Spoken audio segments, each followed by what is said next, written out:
আওয়ামী লীগ বিরোধী মতকে বীভৎসভাবে দমন করে বহুদলীয় গণতন্ত্রকে কবর দিয়েছে, এমন মন্তব্য করেছেন ধর্ম উপদেষ্টা ডক্টর আফম খালিদ হোসেন। শ্রীলঙ্কা আবারও রপ্তানিতে শীর্ষে।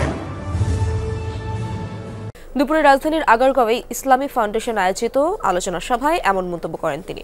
বলেন, আওয়ামী লীগ নির্বাচন ব্যবস্থাকে পুরোপুরি ধ্বংস করে দিয়েছে, অথচ পাকিস্তান আমলেও নির্বাচন কমিশন শক্তিশালীভাবে কাজ করেছে। উপদেষ্টা আরও জানান, দেশের মানুষ ঐক্যবদ্ধ থাকলে স্বাধীন, সার্বভৌম, কল্যাণময় রাষ্ট্র গঠন সম্ভব। দেশের সকলকে ঐক্যবদ্ধ থেকে দেশকে এগিয়ে নেওয়ার আহ্বান জানান তিনি। বলেন, দেশের ব্যাংকগুলো লুটপাট করে ব্যাংকিং খাতকে সর্বশান্ত করেছে। দেশের মানুষের মৌলিক সব অধিকার হরণ করেছিল আওয়ামী লীগ।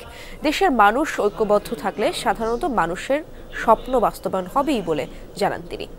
ধর্ম উপদেষ্টা আরও বলেন, ইসলামিক ফাউন্ডেশনে রাজনৈতিকভাবে ডিজি নিয়োগ হওয়ায় নানা দুর্নীতি ও অনিয়ম হয়েছে।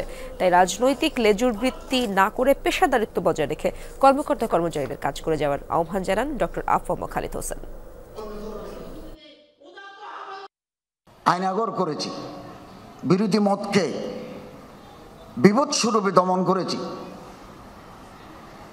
যারা এই দেশের মানুষের অধিকারের জন্য, রাজনৈতিক অধিকারের জন্য কারাবরণ করেছেন, সংগ্রাম করেছেন, তাদের হাতেই বহুদলীয় রাজনীতির কবর রচিত হয় এদের।